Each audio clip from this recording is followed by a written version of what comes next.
시차례 전에 봉사관을 마무리 지을 계획으로 열심히 작업을 했지만 도저히 그 시간 안에는 작업을 완료를 할 수가 없었습니다. 그래도 시차례 때문에 공사를 더 열심히 할 수 있어서 감사했습니다. 그런데 시차례를 마치고 나니 갑자기 일하기가 싫어졌고 또 무기력해지고 아예 좀 쉬었으면 좋겠다 이런 마음이 듭니다. 이 행사를 하나 치룬다는 것이 참 쉽지만은 않은 일 같습니다. 일할 사람이 많으면 덜하겠지만 일할 사람도 별로 없는데 행사를 치르려고 하니 때로는 역부족임을 많이 느낍니다. 그러니 여러분, 우리가 인생 살면서 그저 하루하루 주님을 의지하고 의뢰하는 그것밖에 없는 것입니다. 이사야 2장 22절에 이런 말씀이 나오죠. 2장 마지막 끝자락에 너희 인생들은 의지하지 말라. 그의 호흡은 코에 있나니 새말 가치가 어디 있느냐. 오늘 이사야 2장은요. 여호와의 날에 대해서 말씀을 하시며 이 회복에 대한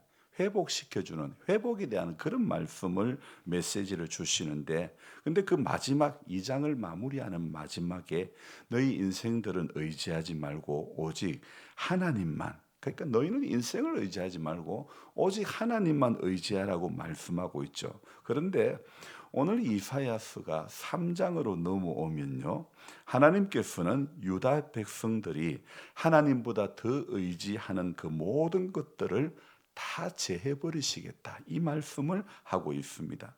2장에서 뭐라고 했습니까? 회복에 대한 메시지를, 여호와의 날에 대한 메시지를 말씀하셨지만, 그러나 3장에 들어오면 하나님보다 더 의지하는 모든 것들을 하나님께서 전부 제해버리시겠다 그렇게 말씀하고 있죠.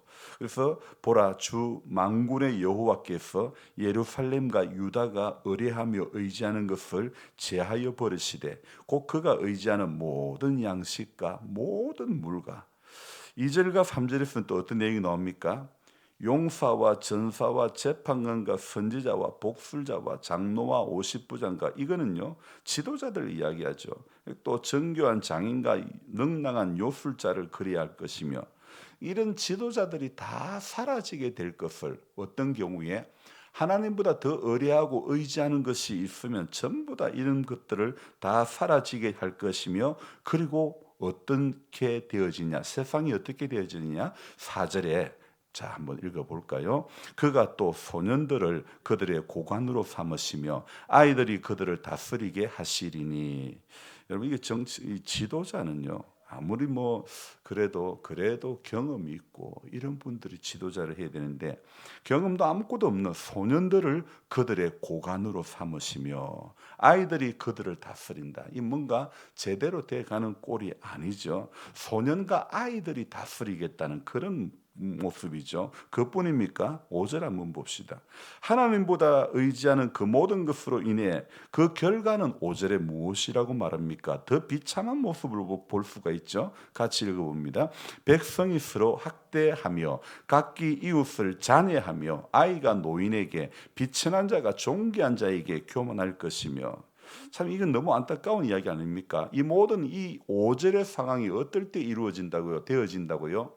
예수보다도 하나님보다 더 귀하게 의지하고 의뢰하는 그 모든 것들이 그들 마음 가운데 있을 때에 백성이 서로 학대하며, 사람들이 서로 학대한답니다. 그리고 각기 이웃을 잔해하며 아이가 노인에게 비천한 자가 존귀한 자에게 교만할 것이며.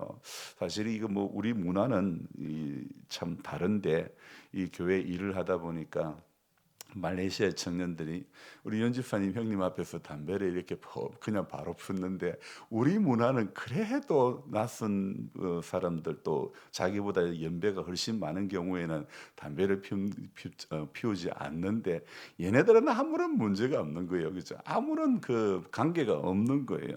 참, 여기에 지금 상황들이, 소년들이, 그래서 씁쓸하지만은 나이 많은 분들 입장에서 볼 때는 씁쓸하지만은 하시는 말씀이 무엇입니까? 세상이 그런데 뭐 어쩌겠어. 그러는 거예요. 세상이 그런데 뭐 어쩌겠어. 소년들이 고관을 삼고 아이들이 다 서리니까 그렇게 그리고 또 오늘 백성들이 서로 학대하고 이웃들이 각기 잔해하고 이거 뭐 이 사람이 살 수가 없는 그런 상황 아닙니까? 비천한 자가 존귀한 자에게 교만할 것이며 아이가 노인에게 그냥 함부로 할 것이며 이거 백성들이 서로 사랑해도 부족할 판인데 이웃끼리 서로 잘 지내도 부족할 판인데 각기 서로 잔해하며 오늘 이웃끼리 잔해하고 한마디로 국가적으로요. 이거는 큰 위기와 고통을 당할 것을 말씀하고 있습니다. 왜 나라가 지금 이런 상황을 겪게 되는 것입니까? 근본 원인이 무엇입니까? 자, 근본 원인을 오늘 말씀에서 찾아본다면요. 우리 8절을 한번 읽어 봅시다. 예루살렘이 멸망하였고 유다가 엎드러졌으면 자 거기서부터 그들의 언어와 행위가 여호와를 거역하여 그의 영광의 눈을 범하였습니다. 예루살렘이 멸망하고 유다가 엎드려졌던 이유는 무엇이라고요? 그들의 행위가 언어와 행위가 하나님을 거역하여 그의 영광의 눈을 범하였다. 그렇게 말씀하고 있습니다. 오늘 본문은요. 이사야 선지자가 유다에 전하는 하나님의 심판의 메시지를 담고 있지 않습니까? 원래 예루살렘에는요. 하나님의 은혜에 감사하며 정말 겸손한 사람들이 살고 있는 그런 성이었는데 안타까운 것은요. 하나님을 경외하는 뛰어난 지도자들로 인하여 물질의 복, 풍요의 복을 받고 난 후에 오히려 하나님의 진노를 받는 심판의 도시로 전락해버리고 말았다는 것입니다. 예루살렘을요, 저도 아직 한 번도 가보지는 않았는데 하나님께서 기회를 주시면 뭐 갈 날이 있지 않겠습니까만은 어쨌든 한 번도 가보지 않았지만은 이 들은 이야기입니다. 지형적으로 산이 도시를 두르고 있고 깊은 계곡으로 연결되어 이렇게 있기 때문에 이 정말 천혜의 요새라고 불리는 성이기 때문에 함락시키기에 어려운 그런 도시입니다. 이런 면에서는 좋은 점이라 좋다고 말할 수 있지만은 그러나 이렇게 동떨어진 높은 곳에 있다 보니 늘 이 위험은 어려운 게 뭐냐면 양식과 물 공급이 쉽게 되지 않았던 그런 곳입니다. 그러나 이 고질적인 문제를요. 하나님께서 지혜를 주신 이 히스기야 왕 때에 고질적인 문제를 지하수로 뚫어서 해결하고 나니 예루살렘은 물이 끊이지 않는 그야말로 부족함이 없는 그런 성읍이 되고 말았던 것이죠. 자, 그런데 백성들이요. 물이 부족할 때는 물을 공급하시는 하나님 앞에 겸손하게 기도하는 그런 절박한 신앙이 있었는데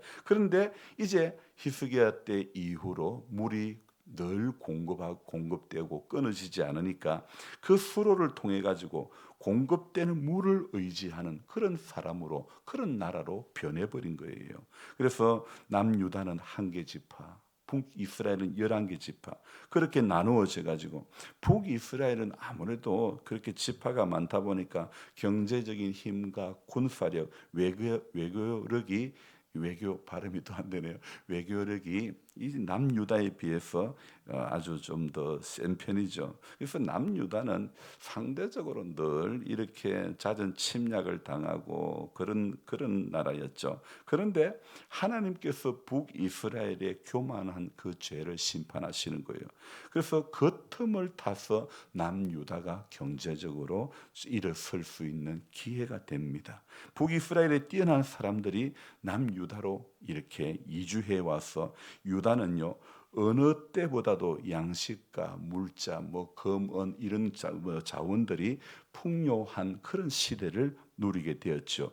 이게 모든 것이 다 하나님의 은혜와 축복이죠. 그런데 남유다가요. 물이 없을 때, 물이 부족할 때, 수로가 안 되었을 때 하나님을 의지하고 그랬지만은 수로가 잘 되고 나니까 또 사람이 달라진 것처럼 여러분 오늘 이렇게 또 북이스라엘 사람들이 많이 넘어와서 이렇게 잘 되고 나니까 번성하고 나니까 또 사람들이 이렇게 또 하나님과는 멀어지는 것입니다. 그래서 오늘 이 본문을 보면요. 하나님께서 나라 안에 북이스라엘에서 왔던 이주했던 사람들이나 어떤 그런 유능한 지도자들을 다 제거해 버리겠다고 경고를 하십니다. 바로 그 이유가 하나님보다 그들을 하나님보다 세상을 의지했기 때문이라고 말씀하고 있죠.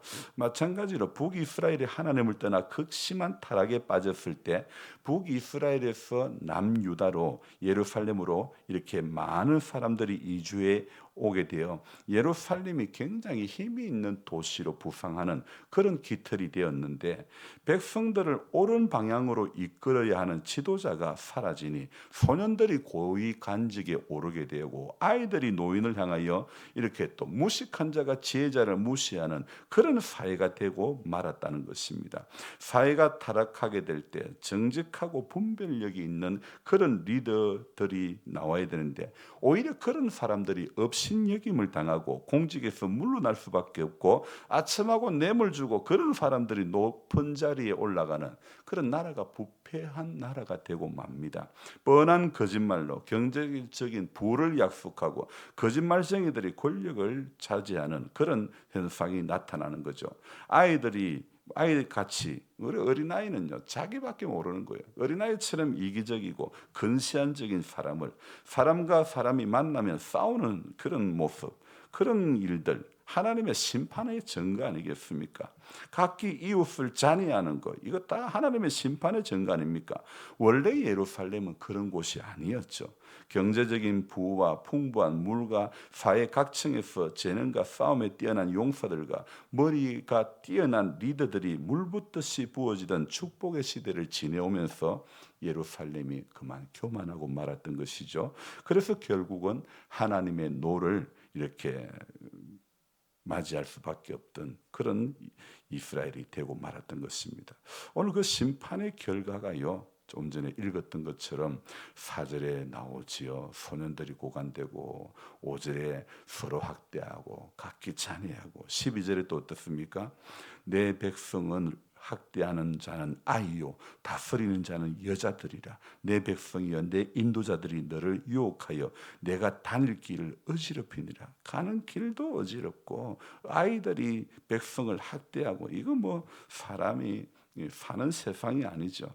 그렇기 때문에 오늘도요 우리는 이 이사야 3장 2장 끝부분과 3장을 보면서 오늘 우리 찬송 불렀던 것처럼 주 예수보다 더 귀한 것은 없네, 이 고백으로 매일 살아가야 되는데, 조금 뭐 물 공급이 원활하게 되어졌고 조금 살기가 나아졌다고 오늘 이스라엘이 죄악의 길에 하나님 보시기에 오늘 이 8절 말씀처럼 그들의 언어와 행위가 여호와를 거역하여 그의 영광의 눈을 범하였다. 여러분 혹시라도 우리도 우리 말과 행위가 하나님을 거역하는 반열에 서면 안 되는 것입니다.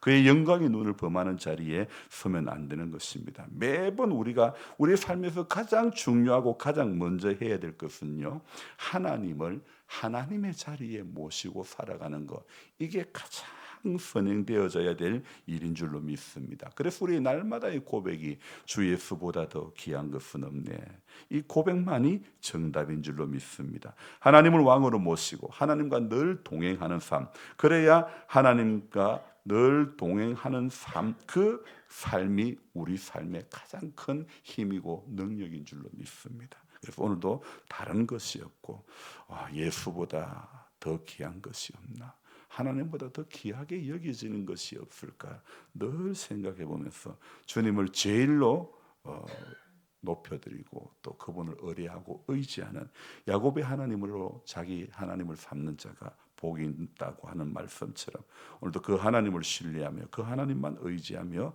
나아가는 우리 임기교회 모든 성도님들이 되시기를 바랍니다. 기도하겠습니다. 좋으신 하나님, 정답은 성경에 다 나와 있습니다. 오늘 이스라엘이 망하고 패망할 수밖에 없고 하나님의 진노를 받을 수밖에 없었던 것은 언어와 행위가 하나님을 거역했기 때문입니다.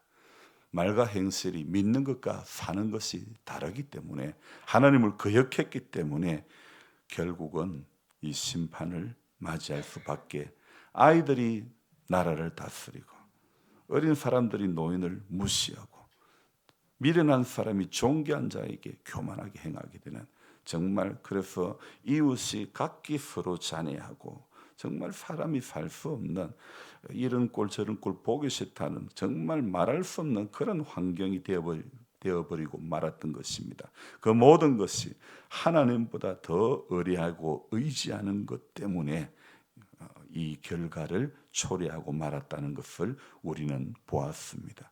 그래서 우리도 살면서 예수님 제일 귀하게 여기고 예수보다 더 귀한 것 없다고 고백하고 찬송을 하지만은, 그러나 삶의 결정적인 순간에는 예수보다 귀한 것, 내 경험, 내 지식, 내 머리 의지할 때가 얼마나 많은지 모릅니다. 인간적인 방법, 인간적인 생각, 하나님 어떤 인간의 계획보다도 하나님의 방법이라야 반드시 이기게 되고 승리하게 되는 줄 믿습니다. 하나님, 내 생각과 달라도 하나님의 뜻 앞에 내 생각을 복종시키고 굴복시킬 수 있는 그런 믿음을 주옵소서. 이날 하루도 하나님을 우리 삶의 하나님의 자리에 온전히 모시고 살아갈 수 있도록 주님 우리를 붙잡아 주시옵소서. 교회 공사에 마무리되는 모든 그 과정까지 하나님께서 안전하게 지켜주시고 잘 마무리되어지게 지혜를 주시고 또 안전하게 지켜주시옵소서. 감사를 드리며 예수님의 이름으로 기도드리옵나이다. 아멘. 간절한 마음으로 주여 부르고 기도합니다. 주여, 주여, 주여. 좋으신 하나님, 우리 오늘도 새벽을 깨워주셔서 감사합니다. 하나님보다 의리하고 의지하는 것 없어야 되는데, 살면서 하나님보다 의지하며 의리하는 것들이 자꾸 더 많아지는 모습이 저 안에도 역시 있습니다.